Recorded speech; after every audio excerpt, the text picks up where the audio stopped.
نحمده ونصلي على رسوله الكريم اما بعد فاعوذ بالله من الشيطان الرجيم بسم الله الرحمن الرحيم رب اشرح لي صدري ويسر لي امري واحلل عقدة من لساني يفقهوا قولي. الحمدللہ آج سے ہم ایک نئے کورس کا آغاز کر رہے ہیں جو ہماری زندگی کی سب سے بڑی ضرورت ہے. اس کورس میں سب سے پہلے ہم کچھ بیسک کانسیپٹس پہ بات کریں گے. ان بنیادی تصورات کے بعد انشاءاللہ تعالی اگلے معاملات کو سمجھنا بہت آسان ہو جائے گا. میں چاہتی ہوں کہ ایک بار ہم نیڈ انالیسس کر لیں. کورس کی ضرورت اور اہمیت. کیا واقعی ہمیں رسول اللہ صلی اللہ علیہ وسلم کے اخلاق سیکھنے کی ضرورت ہے؟ کیا واقعی اچھی صفات کو اپنانا ہمارے لیے ناگزیر ہے؟ ایسا کس نے ضروری قرار دیا؟ اگر ایسا نہیں ہوگا تو پھر کیا ہوگا؟ آپ شیئر کریں گے اخلاق کی ضرورت اور اہمیت، اخلاق رسول کی بات کریں گے. میں چاہتی ہوں کہ خوب اچھی طرح اینالائز کرنے کے بعد ہم اپنی بات کو آگے بڑھائیں. اب تک آپ کے ذہن میں کیا ہے؟ آسوبل ایک ایجوکیشنسٹ ہے، کہتا ہے کہ لرننگ پری کنسیپشنز کے مطابق ہوتی ہے. یعنی جو کچھ انسان پہلے سے ذہن میں رکھ کے بیٹھے وہی چیز انسان کے سیکھنے پر اثر انداز ہوتی ہے. تو ہو سکتا ہے کہ میرے ذہن میں کوئی اور بات ہو، آپ کے ذہن میں کوئی اور بات ہو، ہارمنی نہ ہو سکے. میں کسی اور لیول پر بات کرتی رہوں، آپ اسے کسی اور لیول پہ سمجھتے رہیں. اس لیے ہم پہلے ایک نقطے تک پہنچنے کی کوشش کریں گے. میرا اللہ جس نے مجھے بنایا، جو میرا رب ہے، جو مجھے پالنے والا ہے، اس نے حکم دیا. اس کا حکم ہے لَقَدْ كَانَ لَكُمْ فِي رَسُولِ اللَّهِ أُسْوَةٌ حَسَنَةٌ، کہ نبی کریم صلی اللہ علیہ وسلم کی زندگی میں ہی تمہارا بہترین نمونہ ہے. اگر میں مکارم اخلاق نہیں سیکھوں گی تو اس کا مطلب ہے میں نے اللہ کے حکم کو جھٹلا دیا، پھر میں ایک کافر میں شمار ہوں گی، کافر میں، اور کافر جہنم میں جائے گا، اور میں نہیں جانا چاہتی، اس لیے میں اس کو سیکھنا چاہتی. ایک بات تو اللہ کا حکم اور رسول اللہ صلی اللہ علیہ وسلم کا حکم ہے، لیکن میں یہ دیکھتی ہوں کہ مجھے اپنی زندگی میں اور پوری سوسائٹی کو زندگی میں ان مکارم اخلاق کی کتنی زیادہ ضرورت ہے. یعنی آج ہم جن اندھیروں میں ہیں، سیدھا راستہ جہنم کا ہے ہم چل رہے ہیں جس کے اوپر. تو اس سے بچنے کے لیے زندگی کے ہر موڑ پہ اور ہر لمحے میں ہمیں گائیڈنس کی بہت زیادہ ضرورت ہے. اور نبی صلی اللہ علیہ وسلم کی زندگی کامل نمونہ ہے ہمارے لیے الحمدللہ. آپ کیوں سیکھنا چاہتے ہیں؟ آپ کے اندر سے ایک بات تو بھر کے آئے گی نا، کو زیادہ فائدہ ہوگا. انوالومنٹ ضروری ہے. سب کچھ کرتے ہوئے ایسا لگتا ہے اپنی زندگی دین کے لیے لگا تو رہے ہیں، لیکن بہت سارے کام ایسے ہیں جہاں پر مجھے فیل ہوتا ہے کہ شاید یہ ٹھیک نہیں ہے. میں اس لیے سیکھنا چاہتی ہوں کہ نبی صلی اللہ علیہ وسلم کے نقش قدم پہ چلتے ہوئے اپنی زندگی کو سنوار سکوں. اللہ تعالیٰ کو رسول اللہ صلی اللہ علیہ وسلم سب سے زیادہ عزیز ہے نا. میں ان کی طرح بننا چاہتی ہوں، ان کی طرح کرنا چاہتی ہوں. قرآن پاک میں ہے نا، قل ان کنتم تحبون اللہ فاتبعونی یحببکم اللہ ویغفر لکم ذنوبکم. میں چاہتی ہوں میرے گناہ بھی معاف ہو جائے اور اللہ مجھ سے سب سے زیادہ پیار کرے لوگوں میں. میں اس لیے مکارم اخلاق سیکھنا چاہتی ہوں کہ میں اللہ کی نظر میں سرخرو ہو جاؤں، کیونکہ اللہ تعالیٰ کہتے ہیں قل ان کنتم تحبون اللہ فاتبعونی یحببکم اللہ ویغفر لکم ذنوبکم. میں اللہ کی محبوب بننا چاہتی ہوں، اس لیے کہ اللہ نے کہا کہ جس نے رسول سے محبت کی اس نے مجھ سے محبت کی. اس لیے مکارم اخلاق سیکھنا چاہتی ہوں. بسم اللہ الرحمن الرحیم. مجھے اللہ کی اور اس کے رسول صلی اللہ علیہ وسلم کی محبت چاہیے اور جنت چاہیے. اس کی طرف قدم بڑھانے کے لیے میں سیکھنا چاہتی ہوں. اللہ تعالیٰ نے سورہ احزاب میں فرمایا اللہ تمہارے اعمالوں کو درست کر دے گا اور تمہارے قصوروں سے درگزر فرمائے گا. جو شخص اللہ اور اس کے رسول کی اطاعت کرے گا اور اسے کامیابی حاصل ہوگی. میں دنیا میں اور آخرت میں کامیابی حاصل کرنا چاہتی ہوں، اس لیے رسول اللہ کے مکارم اخلاق سیکھنا چاہتی ہوں. میں اس لیے سیکھنا چاہتی ہوں کہ میں ایسی بن جاؤں کہ سب سے زیادہ اللہ تعالیٰ مجھ سے محبت کریں. اور جیسے اللہ تعالیٰ کہتے ہیں نا نبی صلی اللہ علیہ وسلم سے کہ ہم آپ کا آسمان پر بار بار اٹھنا دیکھتے ہیں، تو میں جب بھی کوئی بھی کام کروں نا تو میرے دل میں یہ احساس ہو کہ اللہ مجھے دیکھ رہا. اور سب سے زیادہ جس طرح سے اللہ کو نبی صلی اللہ علیہ وسلم سے محبت ہے نا، اللہ تعالیٰ میرے سے محبت کرے اور میں ہر کام اللہ کی محبت میں ہی کروں اللہ سے. میں نے ایک حدیث پڑھی تھی جب دورہ سنن ابی داؤد ہو رہا تھا، اس کے ہینڈ آؤٹ کے اوپر لکھی ہوئی تھی کہ اللہ کے رسول صلی اللہ علیہ وسلم نے فرمایا کہ جس نے سنت سے محبت کی گویا اس نے مجھ سے محبت کی. اور اللہ کے رسول نے اتنی بڑی اس کے بعد جو خوشخبری دی ہے کہ وہ لوگ جنت میں میرے ساتھ ہوں گے. جنت تو ہم چاہتے ہی ہیں، لیکن اس میں جو چیز مجھے سب سے زیادہ اٹریکٹ کرنے لگی تھی وہ یہ تھی کہ جنت میں پھر رسول اللہ کو بھی دیکھ سکیں گے اور ان کی محفل وہاں اٹینڈ کر سکیں گے. مجھے بچپن میں بہت زیادہ بعض اوقات ایسے افسوس سا بھی ہوتا تھا اور اب بھی کہ میں سوچا کرتی تھی کاش میں اس وقت پیدا ہوتی جب رسول اللہ صلی اللہ علیہ وسلم موجود تھے، تو شاید میں اس وقت ان کو دیکھتی، میں ان سے سیکھ سکتی، تو میں اللہ کے قریب ہو سکتی، میرا ایمان زیادہ بہتر ہوتا. لیکن جب ہم نے حدیث کو پڑھا تب یہ چیز سامنے آئی کہ اگر رسول اللہ کی صحبت اس وقت یوں موجود نہیں ہے لیکن کلام کی صحبت موجود ہے، اور جتنا زیادہ ہم ان کے فٹ سٹیپس کو فالو کر سکیں گے، جتنا زیادہ ہمارے قدم ان کے قدموں کے پیچھے ہوں گے، اتنا زیادہ ہم جنت میں اللہ کے قریب بھی ہو سکیں گے اور اللہ کے رسول صلی اللہ علیہ وسلم کے قریب بھی ہو سکیں گے. اس لیے اس میں پہلے تو جب بار بار کہا جا رہا تھا کہ اب آپ کے پاس موقع ہے، آپ اٹھ سکتے ہیں، تو میں یہ سوچتی رہی کہ میں کس جگہ سے اٹھ جاؤں جہاں پر رسول اللہ کی بات سکھائی جائے گی، میں وہاں سے اپنا نام خارج کرواؤں، میں اس مقام سے اٹھوں کہ اللہ رب العزت انسان کو عزت دینا چاہے اور میں کہوں کہ نہیں، مجھے یہ عزت کا مقام نہیں چاہیے، مجھے یہ آنر نہیں چاہیے کہ میں رسول اللہ کی بات کو، جو لفظ رسول اللہ کی زبان سے نکلتے رہے وہ لفظ میرے کان سن سکیں اور وہ لفظ وہ میرے عمل میں آ سکیں. اس لیے جب بار بار کہا گیا تب میری کمٹمنٹ بھی زیادہ اسٹرانگ ہوئی کہ نہیں، انشاءاللہ تعالی جس رب نے یہاں آنے کا موقع دیا مجھے، وہ رب آئندہ بھی مجھے ثابت قدم رکھے گا. میں بار بار یہی پڑھتی تھی حسبی اللہ لا الہ الا ہوا علیہ توکلت وہو رب العرش العظیم. مجھے ایسا لگتا ہے کہ جب تک میں مکارم اخلاق نہیں سیکھ سکوں گی تب تک جو میری زندگی کا مقصد ہے نا میں اس کو اچیو نہیں کر سکوں گی. جس طرح نبی صلی اللہ علیہ وآلہ وسلم تھے، ان کے اخلاق اچھے تھے تبھی انہوں نے اپنی جو ان کا مقصد تھا نا، ٹیچر تھے، تو اس میں وہ کامیاب ہوئے تھے کہ زیادہ سے زیادہ لوگوں کو انہیں دعوت دی تو میں کامیاب ہو گئے تھے اپنے مقصد کو اچیو کرنے میں. یہی میرا مقصد ہے. مجھے بہت پہلے اتنا شوق تھا کہ مجھے بھی نبی صلی اللہ علیہ وسلم سے اتنی محبت ہو جائے، لیکن پتہ نہیں تھا. میڈم ہمیشہ کہتی تھی اسی کے ساتھ محبت ہو سکتی ہے جس کے بارے میں ہم جانتے ہوں. تو جب سیرت کے بارے میں پڑھنا شروع کیا تب دل میں بہت نبی صلی اللہ علیہ وسلم کے بارے میں محبت فیل کی، اللہ تعالیٰ کے بارے میں جانا، تو ان سے اللہ تعالیٰ سے محبت ہوئی. تو اب اور زیادہ دل کرتا ہے کہ ہم لوگ نبی صلی اللہ علیہ وسلم کے بارے میں جانیں تاکہ اللہ تعالیٰ کے بھی پسندیدہ ہو جائیں.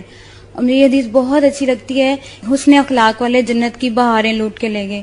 تو مجھے ارد گرد والوں کو دیکھ کے، اپنے اخلاق کو دیکھ کر بہت دکھ ہوتا ہے. اب میرا دل چاہتا ہے کہ میں یہ سیکھوں مکارم اخلاق اور اپنے اخلاق بھی درست کروں اور باقیوں کے بھی انشاءاللہ.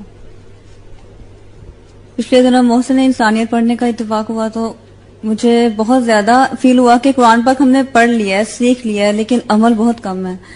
اور عمل کرنے کے لیے مجھے نبی صلی اللہ علیہ وآلہ وسلم کی زندگی کو سیکھنا ہوگا. اور ایک چیز یہ کہ مجھے اپنے اندر نبی صلی اللہ علیہ وآلہ وسلم کی محبت بہت کم فیل ہوتی تھی، یعنی جتنی ہونی چاہیے اس سے بہت کم فیل ہوتی تھی. اور میں نبی صلی اللہ علیہ وسلم کی محبت چاہتی ہوں بہت زیادہ، تاکہ میں اللہ تعالیٰ کی محبت حاصل کر سکوں۔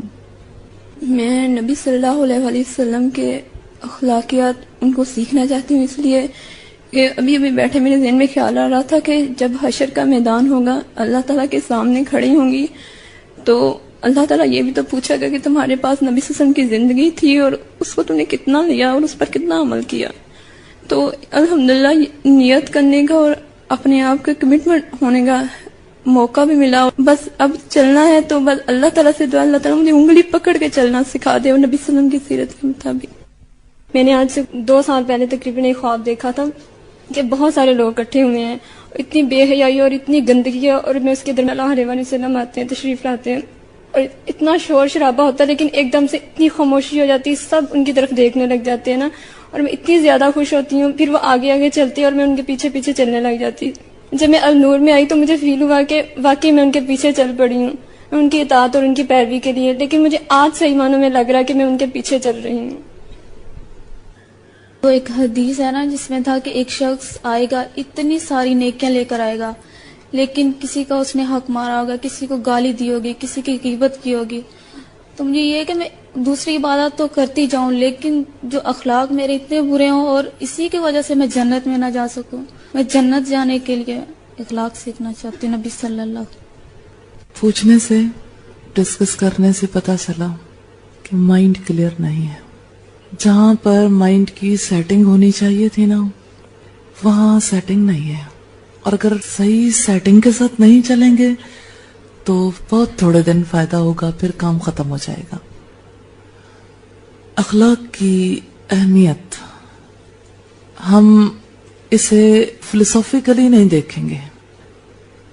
میں اس کورس کے حوالے سے نام پر بات کرنا چاہتی ہوں، نظرۃ النعیم۔ کیا مطلب ہے اس کا؟ نعمتوں کی تازگی، رونق۔ آیت آپ کے سامنے رکھنا چاہتی ہوں قرآن حکیم سے، اس سے سمجھنا ایزی ہو جائے گا، انشاءاللہ اچھی مائنڈ سیٹنگ ہوگی۔ رب العزت نے فرمایا یہ سورہ المطففین ہے اور اس کی آیات ہیں 22 سے 24 تک۔ اعوذ باللہ من الشیطان الرجیم، بسم اللہ الرحمن الرحیم، ان الابرار لفی نعیم علی الارائک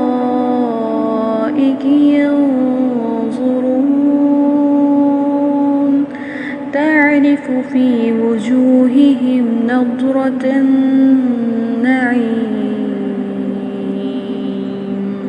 ان الابرار لفی نعیم، یقیناً نیک لوگ بڑے مزے میں ہوں گے، اونچی مسندوں پر بیٹھے نظارے کر رہے ہوں گے۔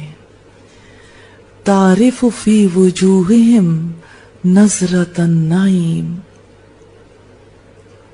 ان کے چہروں پر تم خوشحالی کی رونق محسوس کرو گے۔ ترجمہ کلیئر نہیں ہے۔ تعریف، روٹ اس کا کیا ہے؟ عین را فا۔ اس کے میننگز کیا ہوتے ہیں؟ پہچان، معرفت، پہچان کو کہتے ہیں۔ جنتی لوگوں کی پہچان کس چیز سے ہوگی؟ تعریف، آپ پہچانو گے۔ کوئی بھی ایک جنتی کو پہچاننا چاہے گا تو پہچانے گا کس سے؟ نہ آنکھ سے، نہ ناک سے، نہ لپس سے، نہ چہرے کی شیپ سے، نہ قد بد سے، نہ کمپلیکشن سے، کوئی چیز نہیں۔ تعریف، آپ پہچانو گے۔ جنت تو ایسی دنیا ہے جہاں پیمانے مختلف ہو جائیں گے، ایسی جگہ ہے جہاں دنیا کے پیمانے نہیں ہوں گے۔ تعریف فی وجوہہم، آپ پہچانو گے ان کے چہروں میں۔ چہرہ بنے گا، جیسے اب آپ کا چہرہ ہے نا، ایسے ہی آخرت میں ہم سب کا ایک چہرہ ہوگا۔ وہ چہرہ کیسا ہوگا؟ ہم مٹی سے بنے ہیں نا، مادے سے۔ ہمارے ذہن میں ایک مادی شکل ہمیشہ رہتی ہے، اور یہ شکل اللہ نے دنیا میں بنا کر بھیجی ہے. دیکھیں خلق اللہ کی ہے اور خلق انسان کا.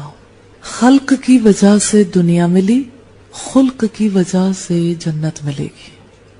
سورہ مومنون کے حوالے سے ایک بات واضح کرتے ہوئے آگے چلوں گی. انسان کی پیدائش کے حوالے سے وَلَقَدْ خَلَقْنَا الْإِنسَانَ مِنْ سُلَالَةٍ مِّن طِينٍ, ہم نے انسان کو مٹی کے سط سے بنایا. ثُمَّ جَعَلْنَاهُ نُطْفَةً فِي قَرَارٍ مَّكِينٍ, پھر اسے ایک محفوظ جگہ ٹپکی ہوئی بوند میں تبدیل کیا. ثُمَّ خَلَقْنَا النُّطْفَةَ عَلَقَةً فَخَلَقْنَا الْعَلَقَةَ مُضْغَةً فَخَلَقْنَا الْمُضْغَةَ عِظَامًا فَكَسَوْنَا الْعِظَامَ لَحْمًا ثُمَّ أَنشَأْنَاهُ خَلْقًا آخَرَ فَتَبَارَكَ اللَّهُ أَحْسَنُ الْخَالِقِينَ. پھر اس بوند کو لوتھڑے کی شکل دی, پھر لوتھڑے کو بوٹی بنا دیا, پھر بوٹی کی ہڈیاں بنا دی, پھر ہڈیوں پر گوشت چڑھایا, پھر اسے ایک دوسری ہی مخلوق بنا کر کھڑا کیا. پھر بڑا ہی بابرکت ہے اللہ, سب کاریگروں سے اچھا کاریگر.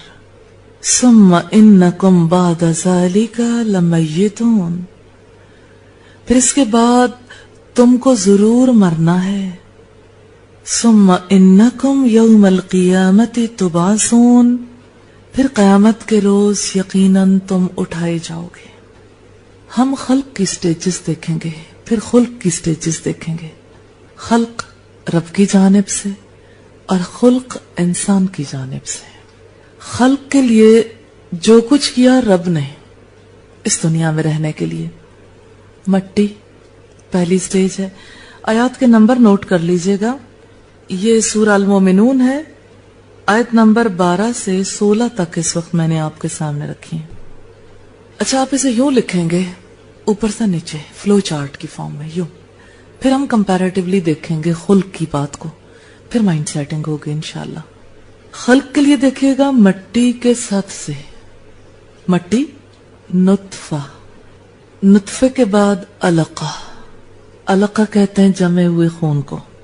پھر ہے گوشت کی بوٹی, اس بوٹی کی کوئی شکل نہیں تھی. اب ایک ایک چیز یوں اوپر سے نیچے لکھتے جائیں. پھر ہڈیاں, پھر ہڈیوں پر گوشت, پھر یہ شکل ملی, پھر یہ وجود ملا. یہ انسان کی تخلیق ہے, کیسے انسان بنا. بنیادی مادہ پتہ لگ گیا نا, کیا ہے بنیادی مادہ؟ مٹی. ٹھیک ہے, سٹیجز پتہ لگ گئی, یاد رہیں گی انشاءاللہ. اب آپ دیکھیے کہ اس دنیا میں آگے دنیا کا تذکرہ اس آیت میں نہیں ملتا, دنیا سے جانے کا تذکرہ ملتا ہے. جب آپ نے یہ لکھ لیا نا پیدائش انسانی کے مراحل, آخر میں لکھ لیں حیات, زندگی, اور زندگی کے بعد اگلے مراحل آپ لکھیں گے زندگی, موت, باس بعد الموت.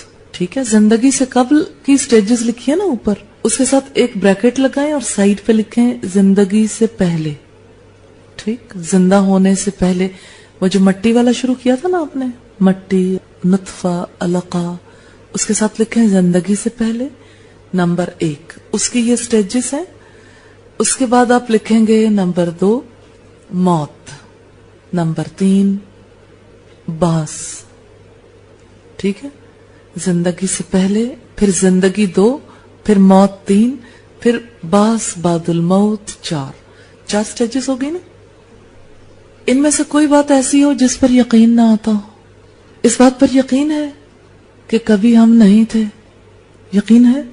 هل تعالی الانسان حین من الدہر لم یکن شیئا مذکورا, کیا علامت نہیں زمانے میں انسان پر کبھی ایسا وقت گزرا ہے جب وہ کوئی قابل ذکر چیز نہیں تھا؟ کیا تھا؟ کیا تھا پھر؟ مٹی. مٹی سے بنے نا, پھر اگلی سٹیجز شروع ہوئی. اور اب جو شروع ہو گیا نا سلسلہ, یہ کبھی ختم ہونے والا نہیں ہے. موت سے مٹی کو موت آئے گی, لیکن موت سے روح کو موت نہیں آئے گی. ٹھیک, خلق جو اللہ نے بنائی نا, یعنی یہ جو جسم بنایا اس کی موت آئے گی. باس جب ہوگا تو اس وقت مٹی کو دوبارہ اٹھایا جائے گا، لیکن روح کو کبھی موت نہیں آنی. پھر روح کے ساتھ کیا معاملہ ہونے والا ہے؟ روح موت کے وقت کہاں جائے گی؟ اللہ کے قبضے میں. پڑھا اسے کہ اللہ تعالیٰ جان کو قبض کر لیں گے. اس کا مطلب یہ کہ قبضے میں ہوگی، اس کی جان بچے گی، اس کی جان کو آزاد کر دیا جائے گا، ہمیشہ کی خوشیاں اسے دے دی جائیں گی جو کامیاب ہو گیا، ورنہ ہمیشہ کے لیے یہ قبض ہو جائے گی. یہ پہلا پوائنٹ ہے ہمارا جو اب تک ہم نے دیکھا. دوسرا پوائنٹ یہ ہے کہ اللہ نے جس روح کو پیدا کیا جس نے ختم نہیں ہونا، اس کا ایک لباس دنیا کے لیے ہے خلق، اور ایک لباس آخرت کے لیے ہے. یہ بات یاد رہے گی، خلق اور خلق. ایک لباس دنیا کا اللہ نے دے دیا، ہمیں اس میں کوئی محنت نہیں کرنی پڑی. نہ کسی کی ماں کی محنت ہے، نہ باپ کی محنت ہے، نہ ڈاکٹر کی. کسی انسان کی کوئی محنت نہیں. خلق میں کسی کا کوئی حصہ نہیں ہے. ہے کوئی حصہ؟ نہیں. روح کا پہلا لباس ہے خلق، یہ وجود، مٹی کا لباس. ٹھیک ہے، مٹی کا لباس ختم ہونے والا ہے. روح کا دوسرا لباس ہے جس کے ساتھ ہمیں آخرت میں اٹھایا جائے گا. وہ لباس ہے خلق، پہناوا ہے نا روح کا. جس طرح کا انسان نے اس دنیا میں اپنے آپ کو بنایا ہوگا ویسا ہی اللہ تعالیٰ اسے اٹھائیں گے اسی شکل میں. آپ کو یاد ہوگی وہ حدیث، آپ صلی اللہ علیہ وسلم نے فرمایا، تانے دینے والے، پیٹھ پیچھے عیب جوئی کرنے والے قیامت کے دن کتوں کی شکل میں اٹھائے جائیں گے. کتے کا پہناوا. اور امام غزالی کہتے ہیں کہ جو اخلاقی برائیاں ہیں نا، غلطیاں، یہ جانوروں کی طرح ہیں. اور امام غزالی نے اس کو بھی کتے سے تشبیہ دی ہے. احیاء میں امام غزالی لکھتے ہیں کہ جس گھر میں کتے ہوتے ہیں وہاں فرشتے نہیں آتے، نور، روشنی نہیں آتی. اور جس دل کے اندر برائیاں ہوں، جس انسان کے اخلاق خراب ہوں، جو آلودگیوں میں مبتلا ہو، اس دل کے اندر اللہ کا نور نہیں آتا، اللہ کی ہدایت نہیں آتی. اس سے ہمیں کیا پتہ چلتا ہے کہ انسان اس دنیا میں اپنی روح کے لباس کے لیے خود کوشش کرتا ہے. خلق، خلق کہتے ہیں عادت کو. یہ رویے ہیں جس کی وجہ سے ہمیں صورت ملے گی. اب آپ اس آیت کی طرف آئیے، تعرف فی وجوہہم نظرۃ النعیم. اب آپ اچھی طرح سے سمجھ سکیں گے. تعرف، آپ پہچانو گے ان کے چہروں میں. ان کے چہرے کیسے ہوں گے؟ نظرۃ النعیم، نعمتوں کی رونق ہوگی. یہ نعمتیں کیا ہیں؟ کون سی چیز ہوگی جس کی وجہ سے جنتیوں کے چہرے چمکیں گے، جنتیوں کو خوبصورت چہرے ملیں گے؟ کون سی چیز ہوگی؟ یہ خلق ہے. یہ وہ چیز ہے جس کے لیے انسان نے دنیا میں محنت کرنی ہے.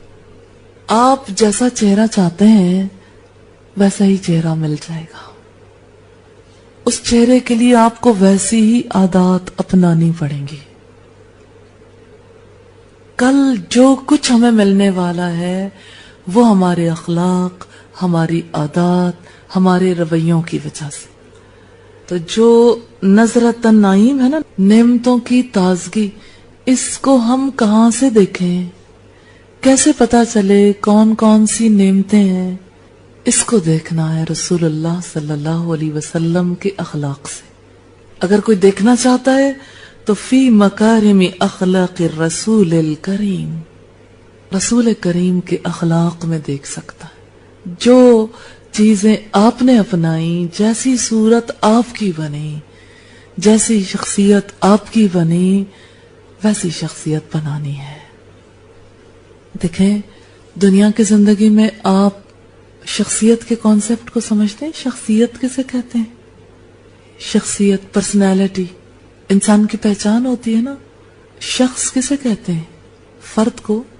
جیسے اوصاف کوئی انسان اپنے اندر پیدا کر لے وہی اس کی شخصیت ہے، وہی اس کا تشخص ہے، وہی اس کی آئیڈینٹی ہے.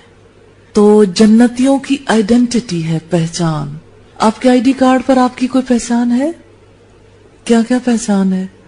تل پہچان ہے، ٹھیک ہے.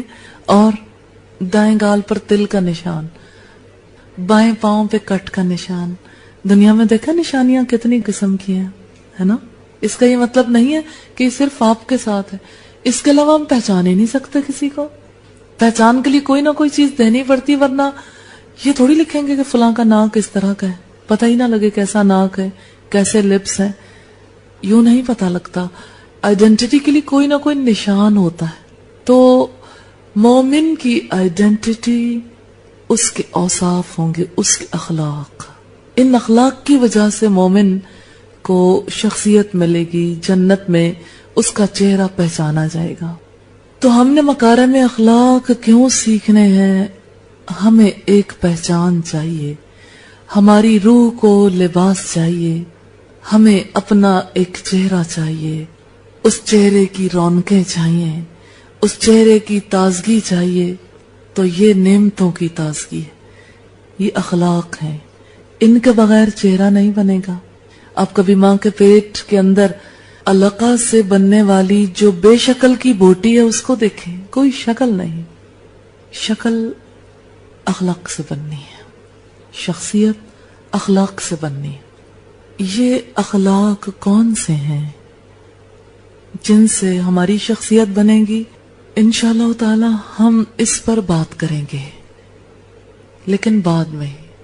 وجود سے پہلے جیسے ہم نے دیکھا نا کہ انسان کو مٹی سے بنایا گیا، ایسا ہے نا، ہم ابھی پڑھ کے بیٹھے ہیں.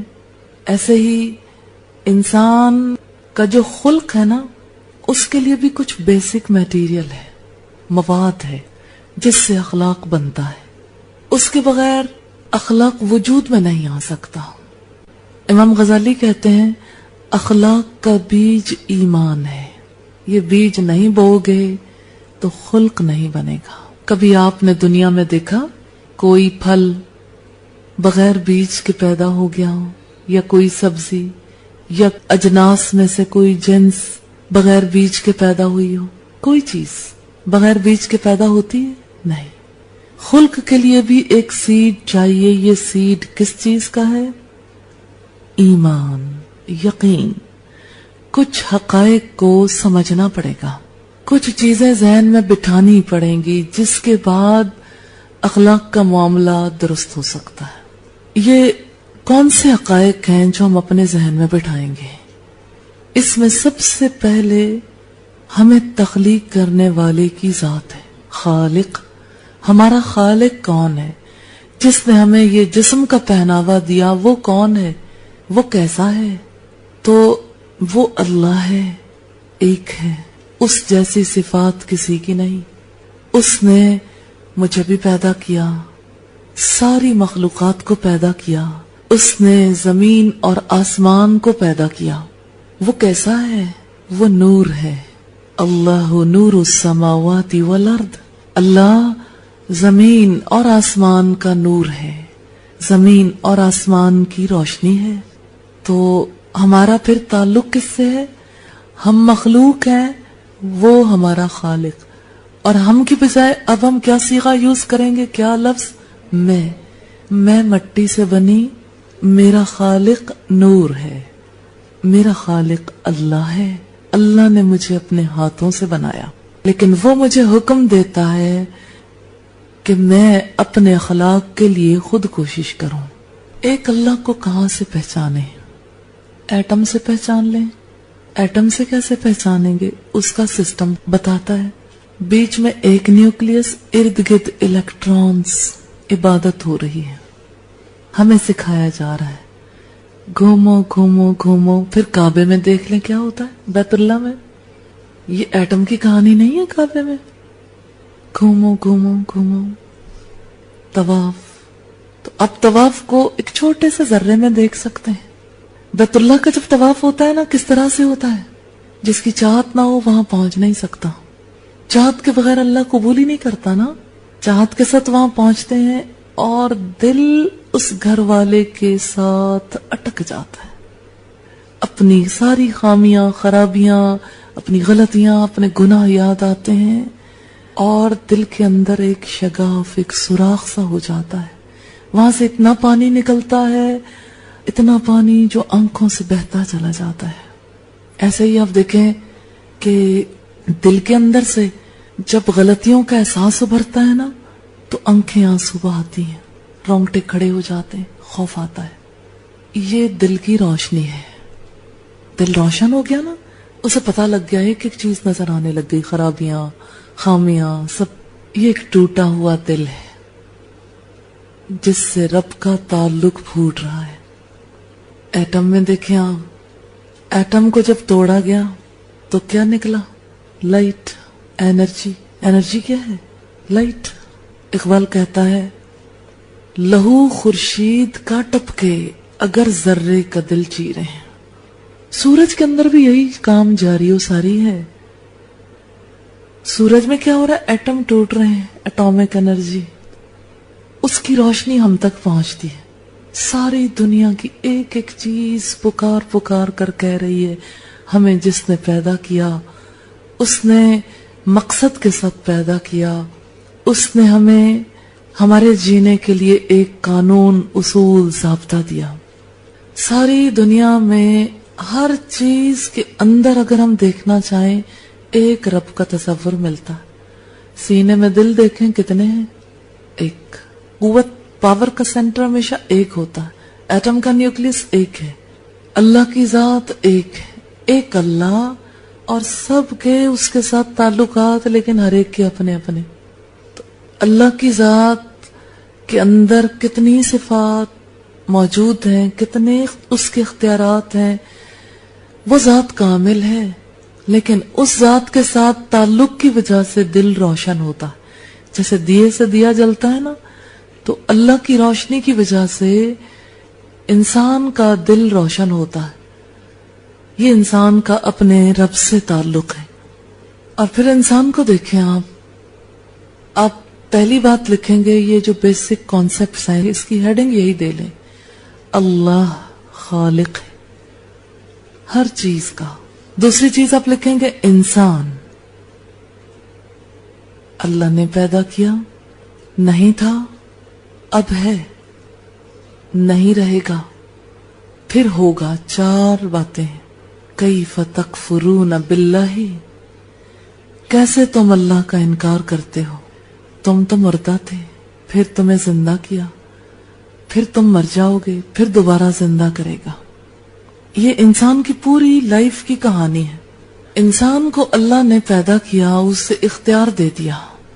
چاہو تو اپنی فطرت پر لوٹ آؤ, رب کا راستہ اختیار کر لو, اور چاہو تو اس راستے سے نکل جاؤ. اسی میں انسان کا امتحان ہے.